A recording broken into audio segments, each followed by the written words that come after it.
السلام علیکم ورحمۃ اللہ وبرکاتہ۔ ناظرین گرامی، علامہ ابن حجر رحمۃ اللہ علیہ اپنی کتاب الزواجر میں لکھتے ہیں کہ ایک شخص نے کہا کہ میں نے ایک شخص کو دیکھا جو بازار میں اس طرح کی صدا لگا رہا تھا کہ بھائی مجھ سے عبرت حاصل کرو اور کسی پر ظلم نہ کرو، مجھ سے عبرت حاصل کرو، کسی پر ظالم نہ بنو۔ تو اس دیکھنے والے نے کہا کہ بھائی تجھ پر ایسی کیا گزر گئی جو تو اس طرح کی صدا لگا رہا ہے؟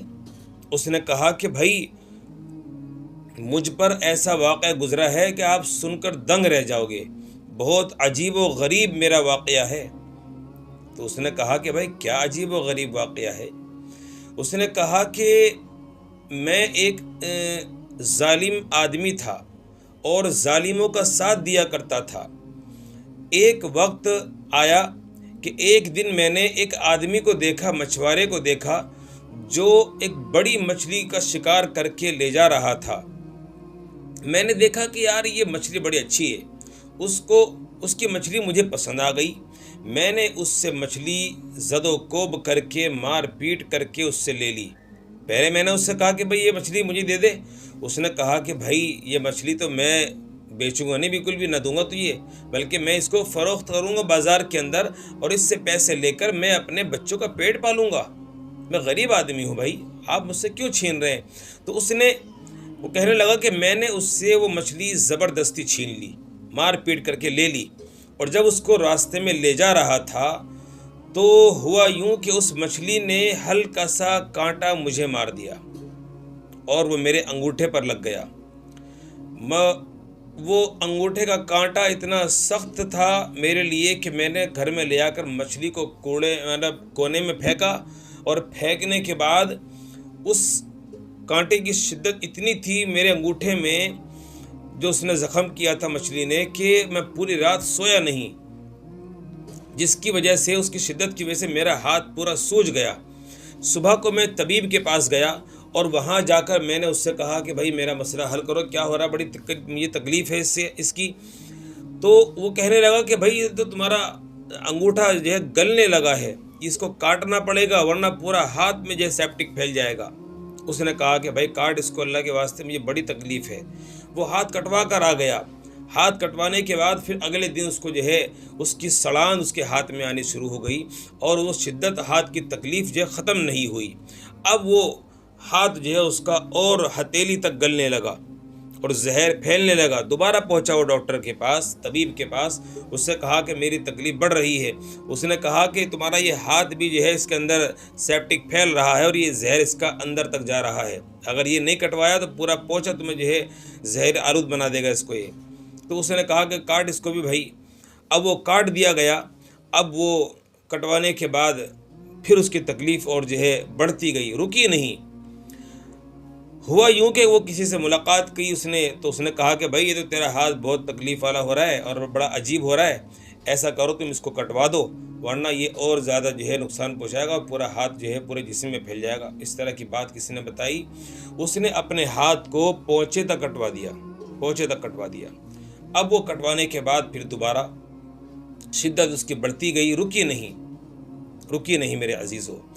اب وہ جو ہے اپنے ہاتھ کو لیے پھر رہا ہے، تکلیف میں پریشان ہے۔ دوبارہ جو ہے طبیب کے پاس گیا اور جا کر اس سے کہا کہ بھائی میری تکلیف جو ہے رک نہیں رہی ہے، اس کا علاج کرو۔ تو اس نے کہا کہ تمہارا ہاتھ بہت جو ہے اوپر تک جو ہے گل رہا ہے اور زہر اوپر تک پہنچ رہا ہے، اگر نہیں کاٹا گیا اس کو تو یہ اور جو ہے تمہارا کاندھے تک اس کا زہر پہنچ جائے گا۔ بہرحال اس نے وہ کٹوا دیا۔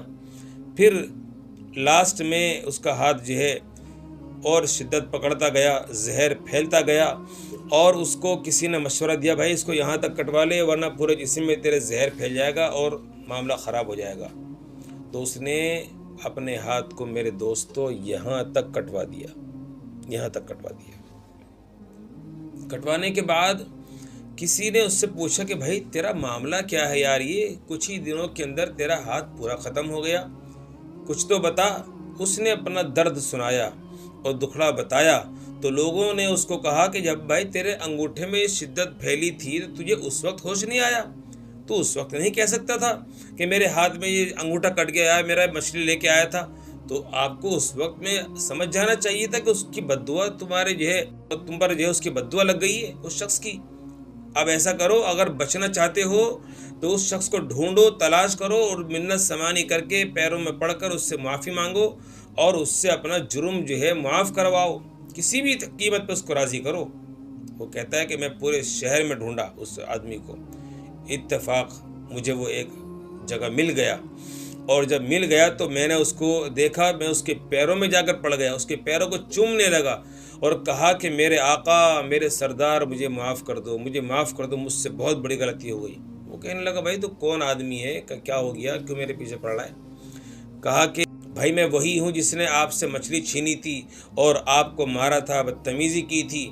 تو بھائی اب دیکھنا میرا حال کیا بن گیا۔ تو اس کو وہ آدمی رونے لگا، غریب آدمی تھا بیچارہ، رونے لگا درد سے، اور اس کو فوراً اللہ کے لیے معاف کر دیا کہ بھائی میں نے تو آپ کو معاف کر دیا، آپ کی کیا حالت ہو چکی ہے میرے دوست، اللہ کے واسطے بھائی چلو کوئی بات نہیں، کھڑے ہو جاؤ اور بتاؤ اب آپ پریشان نہ ہو، اللہ کے واسطے میں آپ کو معاف کرتا ہوں، انشاءاللہ آپ ٹھیک ہو جاؤ گے۔ تو اس کو اسی وقت آرام مل گیا۔ اس نے پھر اس سے پوچھا کہ بھائی تجھے اللہ کا واسطہ تو مجھے یہ بتا دے، تو نے اس وقت میں مجھے کیا کہا تھا جب میں نے تجھ سے مچھلی چھینی تھی؟ وہ کہنے لگا کہ بھائی جب تو نے مجھ پر ظلم کیا، وہ مچھلی میں بازار میں بیچنے کے لیے جاتا اپنے بچوں کو پیٹ پالنے کے لیے، لیکن تو نے مجھ سے وہ مچھلی چھین لی، تو میں نے اللہ سے کہا کہ یا اللہ یہ اپنی طاقت کے زور پر، اپنی عہدے اور منصب کی وجہ سے مجھ پر ظلم کر کے اس نے مجھ سے مچھلی چھین لی، اور یا اللہ اب تو اس کو اپنی پکڑ میں لے لے۔ اب یا اللہ تو اس سے زیادہ طاقتور ہے، تو اس سے طاقتور تو نہیں ہے، تو اس کو اپنی پکڑ میں لے لے میرے مولا، اور اس کو مزہ چکھا۔ میرے بھائی اللہ کے واسطے، اللہ کے واسطے اب دیکھیں آپ اس کی کیا حالت ہوئی۔ ظلم کی ٹہنی کبھی پھلتی نہیں، ناؤ کاغذ کی صدا چلتی نہیں۔ اسی لیے میرے عزیزوں کبھی کسی پر ظلم نہ کرو، ظلم دینے والے کا کرنے والے کا کبھی ساتھ نہ دو، ہمیشہ مظلوم کے ساتھی بنو۔ فلسطین مظلوم بنا اور امریکہ ظالم بنا تو اللہ نے ان کو دکھا دیا، اور اللہ ہمیشہ ایسا ہی اپنا کرشمہ دکھاتے ہیں۔ اللہ کسی کے محتاج نہیں ہے، اللہ ہمیشہ مظلوم کا ساتھ دیتے ہیں۔ کسی شاعر نے کیا خوب کہا ہے، جب تمہیں اقتدار حاصل ہے کسی پر ہرگز ظلم نہ کرو، کیونکہ ظلم کا انجام ندامت اور شرمندگی ہے۔